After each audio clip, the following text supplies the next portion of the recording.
എല്ലാവർക്കും നമസ്കാരം. നല്ലൊരു ദിവസം ആശംസിക്കുകയാണ് എല്ലാവർക്കും. ഇന്ന് രാഷ്ട്രീയം പറഞ്ഞു തുടങ്ങുന്നതിന് മുമ്പ് ചില നാട്ടുകാര്യങ്ങൾ പറയാമെന്ന് വിചാരിക്കുന്നു. ഇന്നത്തെ ദിവസത്തിന്റെ പ്രാധാന്യം സാധാരണ എല്ലാ ദിവസങ്ങൾക്കും ഓരോരോ എന്താ പറയുക, ചരിത്രവുമായി ബന്ധപ്പെട്ടിട്ട് ഓരോരോ പ്രാധാന്യങ്ങളുണ്ട്. ഓരോ ദിവസത്തിനും മിക്കവാറും ദിവസങ്ങൾക്കൊക്കെ അങ്ങനെയാണ്. ഞാൻ നോക്കിയപ്പോൾ ഇന്നത്തെ ദിവസത്തിന്റെ പ്രാധാന്യം എന്ന് പറയുന്നത് ഇന്ന് ടെഡി ഡേ ആണത്രേ. ടെഡി ഡേ, ടെഡി ബിയർ എന്നൊക്കെ ഇല്ലേ, ഈ കുട്ടികളൊക്കെ കളിക്കുന്ന കളിപ്പാട്ടമായ ഈ കരടിക്കുട്ടി, ടെഡി ബിയർ ഡേ ആണത്രേ ഇന്ന്.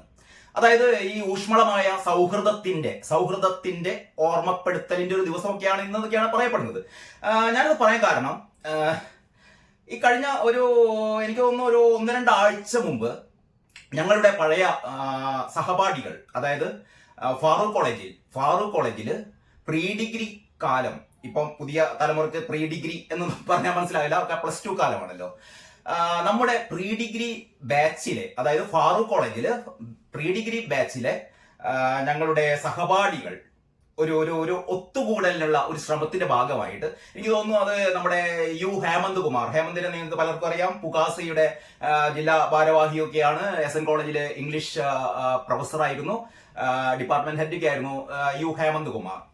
അപ്പൊ ഹേമന്തിന്റെ ഒക്കെ നേതൃത്വത്തിലാണ്, ഹേമന്ത്, KK ബലരാമൻ എന്നൊക്കെ പറയുന്ന നമ്മുടെ ആ ബാച്ചിലുള്ള നമ്മുടെ ചിലരുടെ ഒരു താല്പര്യം കൊണ്ട്, അല്ലെങ്കിൽ അവരുടെ ഒരു ഉത്സാഹത്താൽ ഒരു വാട്സപ്പ് ഗ്രൂപ്പ് 2 ആഴ്ച മുമ്പ് ഉണ്ടാക്കുകയുണ്ടായി.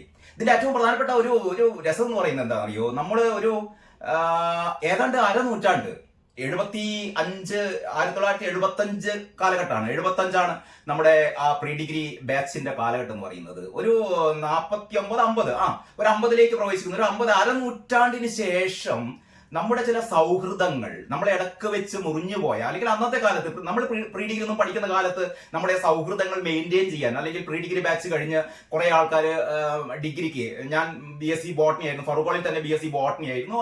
ആ കാലത്ത് പ്രീ ഡിഗ്രി പഠിച്ചിരുന്ന ചില സുഹൃത്തുക്കൾ BSc സുവോളജി ആയാലും ഫിസിക്സ് ആയി, അല്ലെങ്കിൽ മറ്റു പല പ്രൊഫഷനിലേക്കൊക്കെ പോയ ഒരുപാട് പേർ. പക്ഷെ അന്നൊന്നും ഇത്തരത്തിലുള്ള ഒരു കമ്മ്യൂണിക്കേഷൻ, ഇന്നത്തെ രീതിയിലുള്ള ഒരു കമ്മ്യൂണിക്കേഷൻ സംവിധാനം ഒന്നും അന്ന് ഉണ്ടായിരുന്നില്ല. നമ്മൾ പരസ്പരം ബന്ധപ്പെടണമെങ്കിൽ കത്തയക്കുക, കാർഡ് അയക്കുക തുടങ്ങിയ കാര്യങ്ങൾ. ടെലിഫോണൊക്കെ എന്ന് പറഞ്ഞാൽ ടെലിഫോണൊക്കെ വളരെ അപൂർവമായിരുന്നു. അതായത് ടെലിഫോണിലുള്ള വീടുകളൊക്കെ വളരെ അപൂർവമായിരുന്നു. പിന്നെ ഈ ദീർഘസ്ഥലങ്ങൾ അല്ലെങ്കിൽ ദൂരസ്ഥലങ്ങളിലേക്കൊക്കെ നമ്മൾ ട്രങ്കൊക്കെ ബുക്ക് ചെയ്ത് കാത്തിരിക്കണം. അങ്ങനെ ഒരുപാട് ബുദ്ധിമുട്ടുള്ള കാര്യമാണ്. ഞാൻ പറഞ്ഞുകൊണ്ട് വരുന്നത് എന്താന്ന് വെച്ചാൽ, അതായത് ഒരു പ്രീ ഡിഗ്രി ബാച്ച് കഴിഞ്ഞിട്ട് നമ്മൾ ഡിഗ്രിക്കും പിന്നീട് അത് കഴിഞ്ഞ് ജീവിതത്തിന്റെ തിരക്കുകളിലേക്കൊക്കെ പോയി കഴിയുമ്പോൾ നമ്മുടെ സൗഹൃദങ്ങൾ, അക്കാലത്തെ നമ്മുടെ കൂട്ടുകാര് അല്ലെങ്കിൽ സഹപാഠികള്, ഇവരെ കുറിച്ചൊക്കെ നമ്മൾ പെട്ടെന്ന് അവരായിട്ട് പിന്നെ ബന്ധം കാത്തു സൂക്ഷിക്കാൻ നമുക്ക് പറ്റുന്നില്ല. അവർക്ക് എവിടെയൊക്കെയോ അവർ പോകുന്നു, അവരുമായി നിരന്തരം ബന്ധപ്പെടാൻ നമുക്ക് പറ്റുന്നില്ല. ഒരുപാട് കാരണങ്ങൾ ഉണ്ടാകുക അതിന് കേട്ടോ. കാരണം അപ്പോഴൊക്കെ നമ്മൾ ഈ പ്രീ ഡിഗ്രി കാലത്ത് നമ്മൾ ഒന്നിനെ കുറിച്ച് ഒരു ബോധമില്ലാതെ നടക്കുന്ന ഒരു കാലമൊക്കെയാണ് കേട്ടോ. പക്ഷെ അത് കഴിഞ്ഞിട്ട് നമ്മൾ ഡിഗ്രി PG ഒക്കെ ആകുമ്പോഴത്തേക്ക് നമ്മൾ കുറേയും കൂടിയും സീരിയസ് ആകുന്നു. നമ്മുടെ ജീവിതത്തെ എവിടെയെങ്കിലുമൊക്കെ എത്തിപ്പെടാനുള്ള നമ്മുടെ ശ്രമം, അങ്ങനെയുള്ള ഒരു ഓട്ടം, പരക്കം പാച്ചിൽ, അതിന്റെ ഇടയിലൊക്കെ നമ്മൾ ഈ പഴയ സൗഹൃദങ്ങളൊക്കെ മറന്നു പോവുകയാണ്. പിന്നീട് ജോലിയായി, വിവാഹമായി, മക്കളായി, കുട്ടികളായി, സാമൂഹിക ഇടപെടലുകളായി, നമ്മുടെ ജോലി തിരക്കായി, അല്ലെങ്കിൽ അത്തരത്തിലുള്ള തിരക്കുകളൊക്കെ ആയി നമ്മുടെ റിട്ടയർമെന്റ് കാലത്താണ് നമ്മൾ വീണ്ടും ഒന്ന് റീവൈൻഡ് ചെയ്യുന്നത്, നമ്മുടെ പഴയ ജീവിതത്തിന്റെ അല്ലെങ്കിൽ പഴയ ഓർമ്മകളുടെ, നമ്മുടെ സ്കൂൾ കാലം എന്നൊക്കെ പറയുമ്പോൾ അതിന് ഞാൻ ഇന്ന് പ്രത്യേകിച്ച് പറയാൻ കാരണം, ഇന്നത്തെ ദിവസത്തിന്റെ പ്രത്യേകത ഞാൻ പറഞ്ഞല്ലോ, ടെഡി ബിയർ എന്ന് പറയുന്ന ആ ഒരു ഊഷ്മളമായ കുട്ടികളൊക്കെ ഈ ടെഡി ബിയറിനെ മാറോട് ചേർത്ത് പിടിച്ചുകൊണ്ട് അവരെ പുണർന്നുകൊണ്ട് നടക്കുന്നത് നമ്മൾ സാധാരണ കാണാറുണ്ട്. അതേപോലെ നമ്മുടെ ഈ ഓർമ്മകൾ, ഈ കുട്ടിക്കാലത്ത് എന്നല്ല ഞാൻ പറയുന്നത്, നമ്മുടെ സ്കൂൾ പഠനകാലത്ത് അല്ലെങ്കിൽ കോളേജ് പഠനകാലത്തെ, പ്രത്യേകിച്ചും നമ്മുടെ ഒരു കൗമാര കാലഘട്ടം എന്നൊക്കെ പറയുന്നത് SSLC കഴിഞ്ഞ് അത് കഴിഞ്ഞിട്ടുള്ള ആ പ്രീ ഡിഗ്രി കാലഘട്ടം. അതായത് കോളേജിലും എത്തിയിട്ടില്ല, കോളേജിലേക്കുള്ള ഒരു ചവിട്ടുപടി, ആദ്യത്തെ എന്ന് പറയുന്നത് സ്കൂളിൽ നിന്ന് നേരെ കോളേജിലേക്ക് വരുന്ന ആ സംഭവം. പ്രത്യേകിച്ച് നമ്മളൊക്കെ പഠിക്കുന്ന കാലത്ത് ഫാറൂഖ് കോളേജ് എന്ന് പറയുന്നത്, ഇന്നത്തെ ഫാറൂഖ് കോളേജ് ഒന്നും അല്ല. കാരണം അത് വളരെ വളരെ സ്ട്രിക്റ്റ് ആയ ഒരു കോളേജായിരുന്നു. പ്രത്യേകിച്ച് ഒരു സ്കൂൾ പഠനകാലത്തിന്റെ, എന്നെയൊക്കെ സംബന്ധിച്ചിടത്തോളം ഫാറൂഖ് ഹൈസ്കൂളിൽ നിന്ന് ഫാറൂഖ് കോളേജിലേക്ക് മാറി കഴിയുമ്പോഴും സ്കൂൾ ഒരു അന്തരീക്ഷം തന്നെ ആയിരുന്നു കേട്ടോ അവിടെ, ഏറെക്കുറെയൊക്കെ. ഞാൻ പറഞ്ഞുകൊണ്ട് വരുന്നത്, ആ വാട്സപ്പ് ഗ്രൂപ്പ് നമ്മൾ 2 ആഴ്ച മുമ്പ് ഉണ്ടാക്കി. അപ്പൊ അതില് അന്ന് എനിക്ക് തോന്നുന്നു ഒരു 60ഓളം കുട്ടികൾ ഉണ്ടായിരുന്നു അന്ന് നമ്മുടെ ബാച്ചിൽ കേട്ടോ. S3 ബാച്ച് എന്ന് പറയുന്നത്, പ്രീ ഡിഗ്രി S3 ബാച്ച്. ആ ബാച്ചില് ഒരു 60 കൂടുതൽ കുട്ടികൾ ഉണ്ടായിരുന്നു. 13 പെൺകുട്ടികളും 13 ബാക്കി ആൺകുട്ടികളും ഒക്കെ അങ്ങനെ ഉള്ള ഒരു ഈ വാട്സപ്പ് ഗ്രൂപ്പിൽ ഇപ്പൊ എനിക്ക് തോന്നുന്നു ഏതാണ്ട് ഒരു 15 പേർ ആ വാട്സപ്പ് ഗ്രൂപ്പിൽ, അതായത് ഈ 60 നിന്ന് ഈ കഴിഞ്ഞ 2 ആഴ്ചത്തെ ശ്രമഫലമായിട്ട് നമ്മളൊരു 15 പേരെ നമ്മൾ പല ഭാഗത്തു നിന്നായിട്ട് ഇതിലേക്ക് ഇങ്ങനെ ചേർത്ത് 15 പേർ, ഈ 15 പേരെല്ലാം ഒരു ഗ്രൂപ്പ് ഫോട്ടോ ഒക്കെ കിട്ടിയിരുന്നുണ്ട് അതിൻ്റെ ഇടക്ക്. അത് എന്താ പറയാ, വാലൻ പുഴുക്കളൊക്കെ തിന്ന് പകുതി പേരുടെ മുഖങ്ങൾ അപ്രത്യക്ഷമായ 50 വർഷങ്ങൾക്ക് മുമ്പുള്ള അന്ന് നമ്മുടെ കോഴിക്കോട്ടെ ഏറ്റവും പ്രധാനപ്പെട്ട സ്റ്റുഡിയോ ആയിരുന്നു ശങ്കർ സ്റ്റുഡിയോ, ചെറുവണ്ണൂരുള്ള ഫറോക്കിലുള്ള ശങ്കർ സ്റ്റുഡിയോക്കാരനെടുത്ത ഒരു ഗ്രൂപ്പ് ഫോട്ടോ ഒക്കെ ഉണ്ടായിരുന്നു. അപ്പൊ അതിന്റെ ഒരു ഫോട്ടോ ഒക്കെ എടുത്ത് വാട്സപ്പിലിട്ട് അതിൽ നിന്ന് പലരും മുഖങ്ങളൊക്കെ തിരിച്ചറിഞ്ഞു. അതിൽ വളരെ ദുഃഖകരമായ സംഭവങ്ങളുണ്ട്. ചില സുഹൃത്തുക്കളൊക്കെ വിട പറയുകയൊക്കെ ചെയ്തു. ഇപ്പോഴും എന്റെ ഓർമ്മയിൽ ജോഷി പച്ചാട്ടൊക്കെ ഉണ്ടായിരുന്നു, നമ്മുടെ ഏറ്റവും പ്രിയപ്പെട്ട സുഹൃത്തായിരുന്നു ജോഷി. പിന്നീട് അധ്യാപകനായിരുന്നു ജോഷി, നമ്മളെയൊക്കെ വിട്ടുപിരിഞ്ഞു പോയി. ഇനി ആരൊക്കെ അതേപോലെ ഉണ്ട് എന്ന് നമുക്കറിയില്ല. കാരണം ഈ 65 പേരിൽ ഒരു 15 പേര് മാത്രമാണ് ഇപ്പോൾ ഈ ഗ്രൂപ്പിലുണ്ടായത്. അപ്പോൾ ഞാൻ പറഞ്ഞുകൊണ്ട് വരുന്നത് ഈ ഗ്രൂപ്പിലെ 10-15 പേരില് നമ്മുടെ എന്താ പറയാ, അബ്ദുൾ ഗഫൂർ വായോളി എന്നാണ് അദ്ദേഹത്തിന്റെ മുഴുവൻ പേര്. അബ്ദുൾ ഗഫൂർ വളരെ സരസനായ ഒരു മനുഷ്യനായിരുന്നേ. പഠിക്കുന്ന കാലത്തും പഠിക്കുന്ന കാലത്ത് വളരെ സരസരായ മനുഷ്യന്മാർ, തമാശക്കാരായ മനുഷ്യന്മാർ, കുസൃതി കുടുക്കുകൾ എന്നൊക്കെ അക്കാലത്ത് പറയപ്പെടുന്ന ആൾക്കാരൊക്കെ പിന്നീട് ജീവിതത്തിന്റെ പരുക്കൻ ഭാവങ്ങളുമായൊക്കെ ഏറ്റുമുട്ടി അവസാനം ഒരു മുരടിച്ച സ്വഭാവമൊക്കെ തീർന്ന ഒരുപാട് ആൾക്കാരൊക്കെ നമ്മൾ കണ്ടിട്ടുണ്ട്. പക്ഷെ അബ്ദുൾ ഗഫൂർ വായോളി അങ്ങനെയല്ല. ഞാൻ ഇത്ര കാലമായിട്ട് അബ്ദുൾ ഗഫൂറിനെ ഞാൻ കണ്ടിട്ടില്ല. കാരണം നമ്മൾ ഈ കഴിഞ്ഞ 2 ആഴ്ചയായിട്ട് ഈ വാട്സപ്പ് ഗ്രൂപ്പിലൂടെ കാണുന്ന, അല്ലെങ്കിൽ 50 വർഷം മുമ്പ് കണ്ട അബ്ദുൾ ഗഫൂർ വായോളി ഈ എന്താ പറയാ, ഈ വാട്സപ്പ് ഗ്രൂപ്പില് അദ്ദേഹത്തിന്റെ പുതിയ ഫോട്ടോയും ഫാമിലി ഫോട്ടോയും ഒക്കെ ഇട്ട് കഴിഞ്ഞപ്പോൾ അന്നത്തെ, അതായത് 50 വർഷങ്ങൾക്ക് അപ്പുറം ഉണ്ടായിരുന്ന ആ ഒരു 16-കാരനായ അബ്ദുൾ ഗഫൂർ വായോളി പ്രത്യേകിച്ച് വലിയ മാറ്റങ്ങളൊന്നും ഇല്ലാതെ എപ്പോഴും കാണപ്പെടുന്നുണ്ടെന്നുള്ള വളരെ സന്തോഷം. അപ്പൊ ഞാൻ ഈ ഒരു എപ്പിസോഡിൽ, ഞാൻ ഈ വീഡിയോയിൽ നിങ്ങൾ പറയാൻ ആഗ്രഹിക്കുന്നത്, ഈ 10-15 പേരില് ഏറ്റവും ആ ഗ്രൂപ്പിനെ ഒന്ന് സജീവമാക്കുന്നത്, ആ ഗ്രൂപ്പിനെ ഒന്ന് പ്രസന്നമാക്കുന്നത് ഈ 15 ദിവസത്തിനുള്ളിൽ അബ്ദുൾ ഗഫൂർ വായോളിയാണ് കേട്ടോ. അബ്ദുൾ ഗഫൂർ വളരെ അദ്ദേഹത്തിന്റെ ഔദ്യോഗിക കാലം, ഈ ഗഫൂറിനെ പറ്റി പറയട്ടെ. അബ്ദുൾ ഗഫൂർ നമ്മുടെ പ്രീ ഡിഗ്രി ബാച്ച് കഴിഞ്ഞിട്ട്, പ്രീ ഡിഗ്രി സെക്കൻഡ് ഗ്രൂപ്പ് ആയിരുന്നേ നമ്മളൊക്കെ. അത് കഴിഞ്ഞിട്ട് ഞാൻ ഹേമന്ത് ബാലരാമനൊക്കെ ഞങ്ങള് ബോട്ടണി ആയിരുന്നു ഡിഗ്രിക്ക് എടുത്തത്. പക്ഷെ അബ്ദുൾ ഗഫൂർ സുവോളജി കഴിഞ്ഞു. പിന്നെ BEd എടുത്തു. അത് കഴിഞ്ഞിട്ട് എവിടേക്കോ അധ്യാപകനൊക്കെ ആയി. അതും കഴിഞ്ഞിട്ട് റേഞ്ച് ഓഫീസറായി മാറി. അദ്ദേഹം ഈ ഒരുപാട് വൈൽഡ് ലൈഫ് സാങ്ച്വറീസിൽ, എനിക്ക് തോന്നുന്നു എവിടേക്കാണ്, നമ്മുടെ സൈലന്റ് വാലി പോലുള്ള പ്രോജക്റ്റുകളിലൊക്കെ ഒരുപാട് വർഷങ്ങളോളം വർക്ക് ചെയ്തിട്ട് ഞാൻ ഈയിടെ ഒരു മീഡിയ വണ്ണിലെ ഈ അബ്ദുൾ ഗഫൂർ വായോളിയുമായിട്ടുള്ള ഒരു അഭിമുഖമൊക്കെ കണ്ടിട്ടോ. അതായത് നമ്മുടെ ഈ അരിക്കൊമ്പൻ, മാങ്ങാക്കൊമ്പൻ, ചക്കക്കൊമ്പൻ എന്നൊക്കെ പറഞ്ഞിട്ട് ഈ ആനകള് നാട്ടിലേക്ക് ഇറങ്ങി വരുന്ന ഒരു കാലമാണല്ലോ ഇത്. അപ്പൊ നമ്മൾ സാധാരണ നമ്മുടെ ഒരു പൊതുബോധം എന്ന് പറയുന്നത് ഈ അക്രമകാരികളായ ആനകൾ വരുന്നു, ആനകൾ ചവിട്ടിക്കൊല്ലുന്നു, ആനകൾ എന്ന് പറയുന്നത് ഒരു ശത്രുപക്ഷത്ത് നിർത്തിക്കൊണ്ട് ആനകളെ എപ്പം വേണമെങ്കിലും വെടിവെച്ച് കൊല്ലണം എന്നൊക്കെ പറഞ്ഞ ഒരു ധാർമ്മികരോഷം ഉയരുന്ന നമ്മൾ, ഈ അബ്ദുൾ ഗഫൂറിന്റെ ഈ ഇന്റർവ്യൂ അല്ലെങ്കിൽ ഈ അഭിമുഖം കണ്ടു കഴിഞ്ഞ ആൾക്കാരൊക്കെ മൃഗങ്ങളുടെ പക്ഷത്ത് നിൽക്കും. കാരണം ഈ എന്താ പറയാ, റേഞ്ച് ഓഫീസർ എന്ന് പറയുന്ന ആ പദവിയിൽ ഇരുന്നു കൊണ്ട് വർഷങ്ങളുടെ അനുഭവ പരിചയം, കാടിനുള്ളിലെ, അതൊരു പ്രത്യേക അനുഭവം തന്നെയാണ് കേട്ടോ. ഈ കാട്ടിനുള്ളിലെ അനുഭവങ്ങൾ പറയുന്നത് കേൾക്കുമ്പോൾ എന്തുകൊണ്ട് ആനകൾ കാടിറങ്ങി വരുന്നു, എന്തുകൊണ്ട് പുലികൾ കാടിറങ്ങി വരുന്നു, എന്തുകൊണ്ട് നരികൾ കാടിറങ്ങി വരുന്നു മനസ്സിലാക്കേണ്ടതാണ്. കാരണം ഞാനിതൊക്കെ ബന്ധപ്പെടുത്തിക്കൊണ്ട് പറയാൻ കാരണം, നമുക്ക് കിട്ടുന്ന അറിവുകൾ ഉണ്ടല്ലോ, ഈ അറിവുകൾ എന്ന് പറഞ്ഞാൽ ഒരുപക്ഷെ നമുക്ക് ഇത് പാഠപുസ്തകത്തിൽ നിന്നും കിട്ടാത്ത അറിവുകളാണ്. നമ്മൾ ഈ പൊതുജീവിതത്തിൽ അല്ലെങ്കിൽ നമ്മുടെ ജീവിതം മനോഹരമായി മുന്നോട്ട് കൊണ്ടുപോകണം എന്ന് പറയുന്ന ഒരു ആഗ്രഹത്തിന്റെ പുറത്ത് നമ്മളെ സംബന്ധിച്ചിടത്തോളം കാടിറങ്ങി വരുന്ന ആനകളും കാട്ടാനകളൊക്കെ നമ്മളെ സംബന്ധിച്ചിടത്തോളം നമ്മുടെ പൊതുജീവിതത്തെ അലോസരപ്പെടുത്തുന്ന, ഇതിനെ താളഭംഗം ഉണ്ടാക്കുന്ന ഒരു എന്താ പറയാ, അക്രമകാരികളാണ് നമ്മളെ സംബന്ധിച്ചിടത്തോളം. പക്ഷെ അബ്ദുൾ ഗഫൂർ പറയുന്നത് അങ്ങനെയൊന്നുമല്ല. അവരുടെ ആവാസ കേന്ദ്രങ്ങൾ മനുഷ്യർ കയ്യേറുമ്പോൾ അവർക്ക് ആവാസ കേന്ദ്രം വേണ്ടേ, അവർക്ക് വെള്ളം കുടിക്കണ്ടേ, അവർക്ക് ഭക്ഷണം വേണ്ടേ, അവർക്ക് അവരുടെ സ്വൈരവിഹാരത്തിനുള്ള ഒരു സ്ഥലം വേണ്ടേ. അപ്പൊ ഞാൻ ആ കാര്യമല്ല പറയുന്നത് കേട്ടോ. ഞാൻ അബ്ദുൾ ഗഫൂറുമായിട്ടുള്ള അഭിമുഖം നടത്തി ഒരുപാട് കാടിന്റെ കഥകൾ, ഒരുപാട് വന്യജീവികളുടെ കഥകളൊക്കെ നമുക്ക് ഇനി തുടർന്ന് വരുന്ന വീഡിയോകളിൽ ഞാൻ പറയാം. പക്ഷെ ഇപ്പൊ ഞാൻ പറയുന്നത് ഈ അബ്ദുൽ ഗഫൂറിന്റെ ഏറ്റവും ഇന്നലെ ഗഫൂർ ഇട്ട ഒരു എന്താ പറയാ ഒരു ഫോട്ടോ കേട്ടോ, ഞാൻ ഇന്ന് രാവിലെ കണ്ടത്. ഇന്നത്തെ ദിവസത്തിന്റെ പ്രാധാന്യം ഞാൻ നേരത്തെ പറഞ്ഞ പോലെ ടെഡി ഡേ ആണ്, ഒരു ഊഷ്മളമായ സൗഹൃദത്തിന്റെ ദിവസമാണെന്നൊക്കെ പറഞ്ഞ ആ ഒരു മൂഡില് നമ്മുടെ ഈ പഴയ സൗഹൃദങ്ങളുടെ ആ PDC ബാച്ചിലെ വാട്സപ്പ് ഗ്രൂപ്പ് തുറന്നപ്പം അതിൽ ആദ്യം കണ്ടത് അബ്ദുൽ ഗഫൂർ വായോളിയുടെ ഒരു ഫോട്ടോ ആണ്. നമ്മൾ സാധാരണ നമ്മുടെ നമ്മുടെ നേട്ടങ്ങൾ ഒക്കെ കാണിക്കാൻ വേണ്ടി ചില പടങ്ങളൊക്കെ എടുത്തു. പക്ഷെ ഇതില് അബ്ദുൽ ഗഫൂർ ഇട്ട പടം എന്ന് പറഞ്ഞാൽ ഒരു വലിയൊരു മാവിന്റെ പടം കേട്ടോ. ഒരു പൂത്തു നിൽക്കുന്ന ഒരു മാവ്, ഒരു വലിയ മാവിൻ ചോട്ടിൽ ഒരു ബെഞ്ചൊക്കെ ഇട്ടിട്ട് 2-3 കുട്ടികൾ കളിക്കുന്നു. എന്നിട്ട് അതിന്റെ അടിയിലുള്ള ഒരു ക്യാപ്ഷനാണ് അബ്ദുൽ ഗഫൂർ എഴുതിയത്, ഞാൻ നട്ട ചേലൻ മാവ്. അതായത് പെരുമണ്ണ ഭാഗത്താണ് ഇപ്പൊ ഗഫൂർ താമസിക്കുന്നത്. ഞാൻ മിക്കവാറും ഒരാഴ്ചക്കുള്ളിൽ ഗഫൂറിനെ പോയി കാണുന്നുണ്ട് കേട്ടോ. അപ്പൊ ഈ ഗഫൂർ പറയുന്നു, ഞാൻ വഴിവക്കിൽ ഞാൻ നട്ട മാവ് വളർന്ന് പന്തലിച്ച് നിൽക്കുന്നു, അതിന്റെ ആ തണലിൽ കുട്ടികൾ കളിക്കുന്നു എന്ന് പറഞ്ഞൊരു പടം മാത്രമാണ് ഇട്ടത്.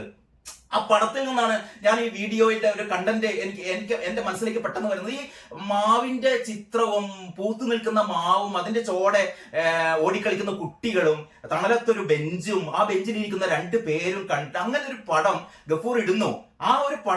ആ പടം ഇടുമ്പോൾ ഗഫൂറിന്റെ മനസ്സിലുണ്ടായ ഒരു വികാരം എനിക്ക് മനസ്സിലാകുന്നുണ്ട്.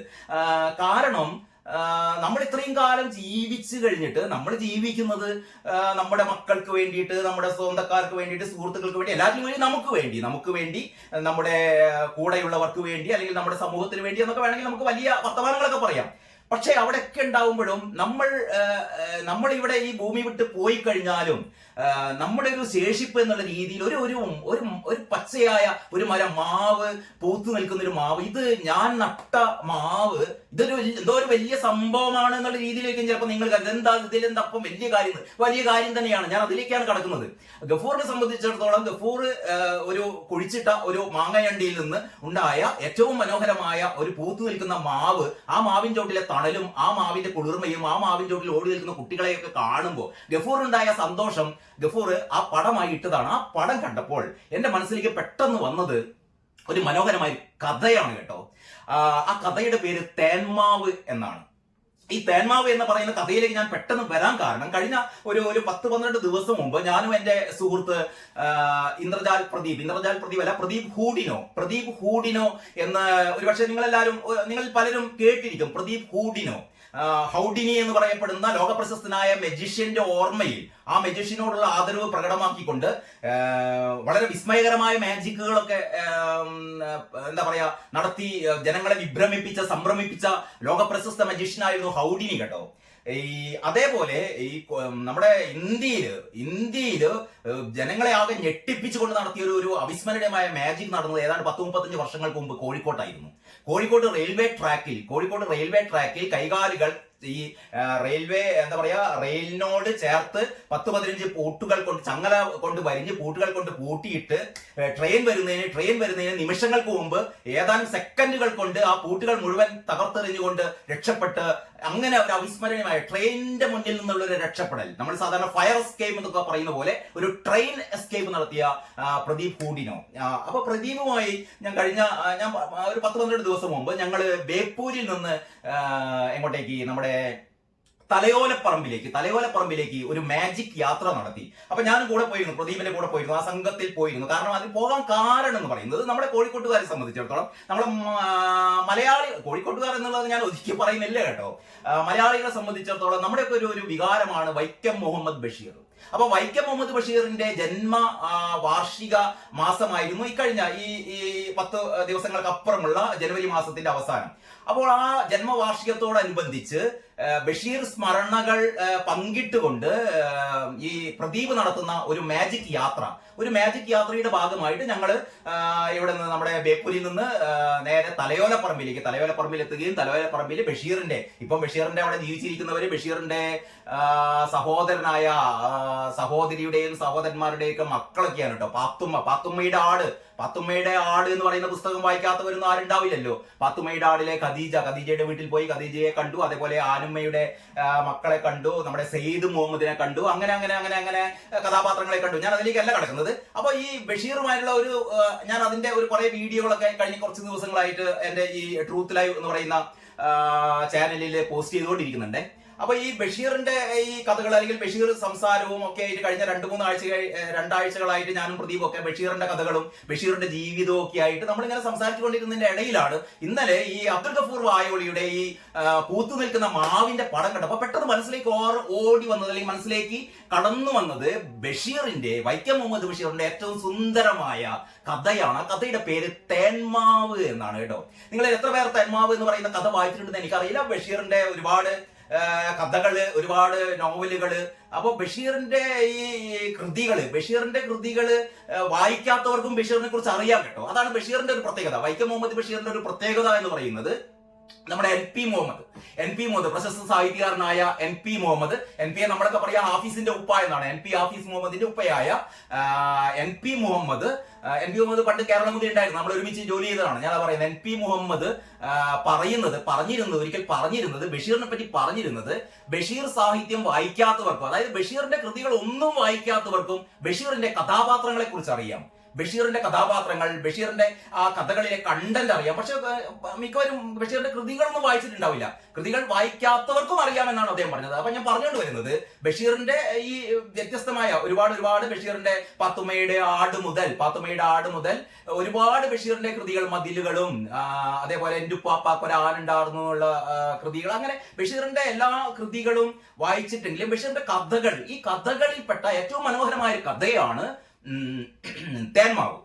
ഈ തേന്മാവ് എന്ന് പറയുന്ന കഥയാണ് പെട്ടെന്ന് എനിക്ക് ഈ അബ്ദുൽ ഗഫൂർ വായോളിയുടെ ഈ പൂത്തു നിൽക്കുന്ന മാവിന്റെ പടം കണ്ടപ്പോൾ, ചേലൻ മാവിന്റെ പടം കണ്ടപ്പോൾ എന്റെ മനസ്സിലേക്ക് പെട്ടെന്ന് ഓർമ്മ വന്നത് ഈ ബഷീറിന്റെ തേന്മാവ് എന്ന് പറയുന്ന കഥയാണ്. ഈ കഥയിലെ ഒരു കണ്ടന്റ് കൂടി പറഞ്ഞിട്ട് നമുക്ക് ഈ വീഡിയോ അവസാനിപ്പിക്കാം. അതായത് അത് നിങ്ങളൊന്ന് കേൾക്കണം കഥ. കാരണം ഞാൻ പറയുന്നതിന് പ്രത്യേക ഉദ്ദേശമുണ്ട്. കാരണം നമ്മൾ ഓരോരുത്തരുടെയും നമ്മുടെ ജീവിതം എങ്ങനെയാണ് സമ്പന്നമാകുന്നത്, എങ്ങനെയാണ് ജീവിതത്തിന് അർത്ഥമുണ്ടാകുന്നത് എന്നൊക്കെ മനസ്സിലാകണമെങ്കിൽ നമ്മുടെ ഈ ഗഫൂർ പങ്കുവെച്ച ഈ മാവിന്റെ പടം പോലെ നമ്മുടെ മനസ്സിൽ എങ്ങനെയാണ് ഒരു ജീവിതത്തിന്റെ പച്ചപ്പ് സൃഷ്ടിക്കപ്പെടുന്നത് എന്ന് മനസ്സിലാക്കണം. ഈ കഥയിലൂടെ ഒന്ന് കടന്നു പോകണം. ഈ തേന്മാവ് എന്ന് പറയുന്ന കഥയില് മറ്റു കഥകളെ ഒക്കെ പോലെ തന്നെ, അതായത് ബഷീറിന്റെ മറ്റു കഥകളെ പോലെ ഒക്കെ തന്നെ തേന്മാവ് എന്ന് പറയുന്ന കഥയിലും നായകൻ ബഷീർ തന്നെയാണ്. അങ്ങനെയാണല്ലോ ബഷീറിന്റെ കൃതികളിൽ മുഴുവനും ബഷീർ തന്നെയാണ്. ബഷീർ കഥ പറയുന്നതും ബഷീറാണ് പ്രധാന കഥാപാത്രം. നമ്മുടെ പപ്പേട്ടന്റെ കഥകളിൽ ടി പത്മനാഭന്റെ കഥകൾ ഉണ്ടല്ലോ, പപ്പേട്ടന്റെ കഥകളിൽ അയാൾ എന്നാണ് പപ്പേട്ടന്റെ കഥകളിൽ മിക്കവാറും ഒരു അയാൾ ഉണ്ടാവും. ഈ അയാൾ എന്ന് പറയുന്നത് പപ്പേട്ടൻ തന്നെയാണ്. അതേപോലെയാണ് ബഷീറിന്റെ കഥകളിലെ ഞാൻ എന്ന് പറയുന്നത്. അങ്ങനെ ബഷീറിന്റെ ഈ തേന്മാവ് എന്ന് പറയുന്ന കഥ ഇങ്ങനെയാണ്. ഒരു തേന്മാവിൻ ചുവട്ടിൽ ഞങ്ങൾ ഇരിക്കുകയായിരുന്നു. അപ്പോൾ റഷീദ് കഥ പറയുകയാണ്. ഈ മാവിനെ കുറിച്ച്, ഈ മാവ്, ഞാൻ അങ്ങനെ പ്രത്യേകിച്ച് ഭൂമിയിലെ മരങ്ങളെ ഒന്നും ഇങ്ങനെ എന്താ പറയാ പൂജിക്കുന്ന ആളൊന്നുമില്ല. പക്ഷെ ഈ മാവിന്, നമ്മൾ ഇപ്പൊ ഇരിക്കുന്ന ഈ തണലത്തിരിക്കുന്ന ഈ വലിയ ഈ മാവിനൊരു കഥയുണ്ട് എന്ന് പറഞ്ഞിട്ട് ആ മാവിന്റെ തൊട്ടടുത്ത് താമസിക്കുന്ന, അല്ലെങ്കിൽ റഷീദിന്റെ പുരയിടത്തിലാണ് ഈ മാവ് ഉള്ളത്. റഷീദ് പറയുകയാണ് ഈ മാവിനൊരു കഥയുണ്ട് എന്ന് പറഞ്ഞിട്ട് റഷീദ് ഈ മാവിന്റെ കഥ പറയുകയാണ്. അപ്പോൾ ആ കേൾവിക്കാരിൽ ഒരാൾ ഈ ബഷീറാണ്. അപ്പൊ ബഷീർ ഇത് കേട്ടുകൊണ്ടിരിക്കുന്നു. നമ്മുടെ റഷീദ് കഥ പറയുന്നു. അപ്പൊ റഷീദ് കഥ പറയുന്നത് എങ്ങനെയാണ്? ഈ റഷീദിന്റെ ഒരു സഹോദരൻ അനിയൻ ഒരു പോലീസ് ഓഫീസറാണ്. അപ്പൊ അനിയന്റെ വീട്ടിലേക്ക്, മൈലുകൾക്കകലെയുള്ള ഈ അനിയനായ പോലീസ് ഓഫീസറുടെ വീട്ടിലേക്ക് ഈ റഷീദ് കുറച്ചു കാലം താമസിക്കേണ്ടി വന്നതായിരുന്നു. അങ്ങനെ അവിടെ നിന്ന് ഒന്ന് നടക്കാൻ ഇറങ്ങിയതാണ്. ഒരു വഴിയിലൂടെ നടന്ന് ഇന്നത്തെ കാലം പോലെ എന്താ പറയാ തിരക്ക് പിടിച്ച വീതികളൊന്നുമല്ല. നാട്ടു വഴികളിലൂടെ നടന്ന് ഇങ്ങനെ പോകുമ്പോൾ നല്ല വെയിലാണ്, നല്ല പൊരാപ്പരി വെയില്. ആ വെയിലത്ത് ഇങ്ങനെ നടന്നു പോകുമ്പോൾ ഒരു ഇടവഴിയില് ഒരു വൃദ്ധനായ ഒരു മനുഷ്യൻ തളർന്നിരിക്കുന്നത് കാണുകയാണ്. അപ്പൊ ഈ റഷീദ് ഇങ്ങനെ നടന്നു പോകുമ്പോൾ ഈ വൃദ്ധനായ മനുഷ്യൻ പറയുന്നു, അയാളൊരു മരണാസന്നനായ ഒരു മനുഷ്യൻ, അയാൾ ഒരല്പം വെള്ളം കിട്ടിയിരുന്നെങ്കിൽ എന്ന് ഈ വൃദ്ധനായ മനുഷ്യൻ പറയുകയാണ്. അപ്പോൾ റഷീദ് പെട്ടെന്ന് ചുറ്റും നോക്കിയപ്പോൾ വെള്ളം എങ്ങനെയാണ് പെട്ടെന്ന് എത്തിച്ചു കൊടുക്കുക? കുറച്ചകലെ ഒരു വീട് കണ്ട് റഷീദ് ഓടിപ്പോയി ആ വീട്ടിൽ നോക്കിയപ്പോൾ ആ വീട്ടിന്റെ ഉമ്മറത്ത് ഒരു സുന്ദരിയായ ഒരു സ്ത്രീ ഇരിക്കുന്നു. അപ്പോൾ പെട്ടെന്ന് റഷീദ് പറഞ്ഞു, കുറച്ച് വെള്ളം തരുമോ എന്ന് ചോദിച്ചപ്പോൾ ആ സ്ത്രീ പെട്ടത് തന്നെ അകത്തേക്ക് ഓടിപ്പോയി ഒരു മൊന്തയിൽ മൊന്ത എന്ന് പറഞ്ഞപ്പോൾ എത്ര പേർക്ക് മനസ്സിലാവുന്ന അറിയില്ല, ഒരു മൊന്തയിൽ വെള്ളം കൊണ്ട് ഈ റഷീദിന് കൊടുക്കുകയാണ്. അപ്പൊ ഈ സ്ത്രീ വിചാരിച്ചു റഷീദിന് കുടിക്കാനാണ്. അപ്പൊ റഷീദ് ഈ മൊന്തയിലെ വെള്ളവുമായി പോകുന്നത് കണ്ടപ്പോൾ എങ്ങോട്ടാണെന്ന് ചോദിച്ചു. അപ്പോൾ അവിടെ ഒരാള് ഒരു വൃദ്ധനായ ഒരു മനുഷ്യൻ തളർന്നു കിടപ്പുണ്ട്, അദ്ദേഹത്തിന് കുടിക്കാനാണ് എന്ന് പറയുന്നു. അപ്പോൾ ഈ പെൺകുട്ടിയും ഈ സ്ത്രീയും റഷീദിനൊപ്പം വരികയാണ്. അങ്ങനെ റഷീദും ഈ പെൺകുട്ടിയും ഈ തളർന്നു കിടക്കുന്ന മനുഷ്യന്റെ അടുത്ത് എത്തിയിട്ട് ഈ മൊന്തയിലെ വെള്ളം ഇദ്ദേഹത്തിന് കൊടുത്തപ്പോൾ ആ വിളക്കുന്ന കൈകളാൽ എന്താ പറയാ ആ വൃദ്ധനായ മനുഷ്യൻ ആ വെള്ളം മൊന്തയിലെ വെള്ളം വാങ്ങിയിട്ട് ഇയാളുടെ നാവൊക്കെ വരണ്ടുണങ്ങിയിട്ട് വെള്ളത്തിന് വേണ്ടിയിട്ട് കുതിച്ചു നിൽക്കുന്ന ഒരു മനുഷ്യനാണ്. ആ മൊന്തയിലെ വെള്ളം വാങ്ങിയിട്ട് ഇയാൾ പതുക്കെ വലിഞ്ഞ് തൊട്ടപ്പുറത്തുള്ള ആ ഇടവഴിയുടെ അങ്ങേപ്പുറത്ത് വാടി നിൽക്കുന്ന ഒരു മാവിൻ തൈ ഉണ്ടായിരുന്നു. ആ മാവിൻ തൈയിലേക്ക് ഈ മൊന്തയിലെ വെള്ളത്തിലെ പകുതി ഒഴിക്കുകയാണ്.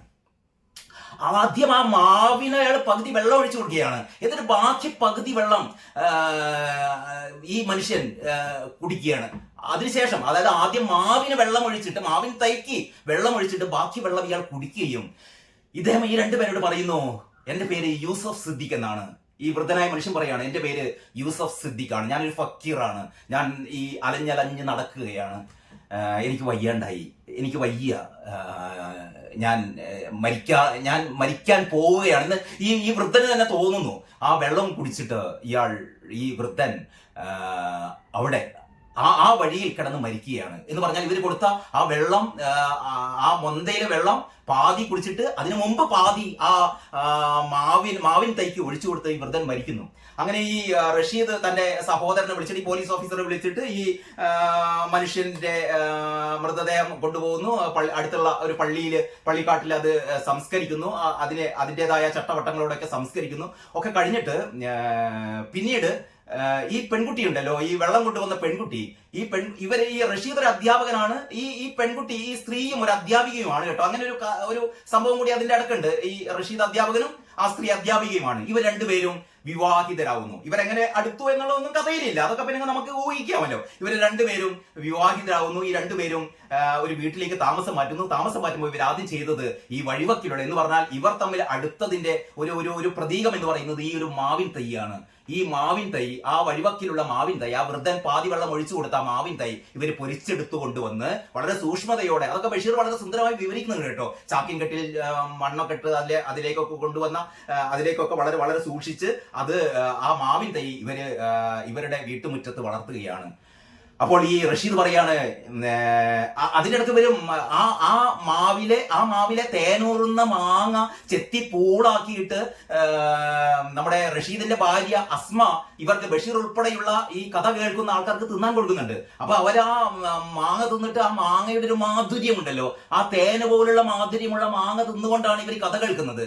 അപ്പോൾ ഈ റഷീദ് പറയുന്നു, ഈ മാവ് ആ മാവാണിത്.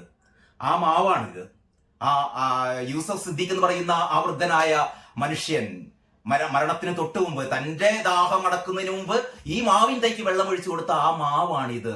ഈ മാവിന് അങ്ങനെ ഒരു കഥയുണ്ട് എന്ന് പറഞ്ഞിട്ട് ഇവർ ആ മാമ്പഴമൊക്കെ കഴിച്ചിട്ട് തിരിച്ച് ബഷീർ ഇങ്ങനെ പോകുന്ന സമയത്ത് ഒരു കുട്ടി ബഷീറിനെ വിളിക്കുകയാണ്. ഇതാ ഒരു പൊതിയുമായി ബഷീറിന്റെ അടുത്ത് ചെന്നിട്ട് പറയുന്നത്, ഇതാ ഉമ്മ തന്നതാണ്, ഇതുകൂടി കൊണ്ടുപോയിക്കോളൂ എന്ന് പറയുന്നു. ബഷീർ നോക്കിയപ്പോ ഈ തേന്മാവിന്റെ ഒരു 5-6 മാങ്ങകൾ പൊതിഞ്ഞ് ഈ ബഷീറിന്റെ കൈ കൊടുത്തയക്കുകയാണ് കേട്ടോ ഈ കുട്ടി. അപ്പൊ ബഷീർ ചോദിക്കുന്നുണ്ട് ഈ കുട്ടിയോട്, മോന്റെ പേരെന്താന്ന് ചോദിക്കുമ്പോ ഈ കുട്ടി പറയുന്ന പേരുണ്ട്. നമ്മുടെ കണ്ണിൽ വെള്ളം പൊടിയും ഈ കഥ കേൾക്കുമ്പോൾ. അപ്പൊ കുട്ടി പറയും, എൻ്റെ പേര് യൂസഫ് സിദ്ദീഖ്. അങ്ങനെയാണ് കേട്ടോ ആ കഥ അവസാനിക്കുന്നത്. ആ കുട്ടിയുടെ പേരും യൂസഫ് സിദ്ദീഖ് എന്നാണ്.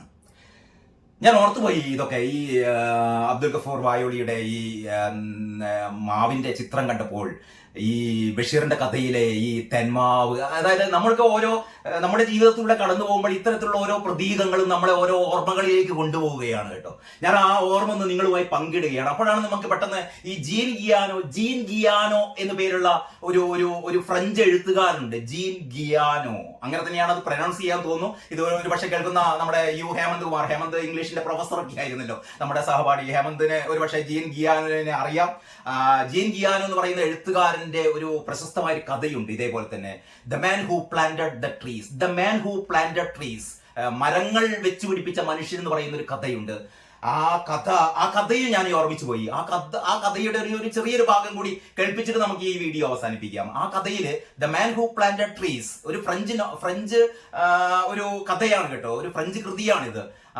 ആ ജീൻ ഗിയാനോയുടെ ആ കൃതിയില് അതിലെ ഒരു ആട്ടിടയനുണ്ട്. ഈ ആട്ടിടയൻ ഇങ്ങനെ നടന്നു പോകുമ്പോൾ അവിടെ അപരിചിതനായ ഒരു മനുഷ്യൻ എത്തിച്ചേരുമ്പോൾ ആ ആൽപ്സ് പർവ്വതത്തിന്റെ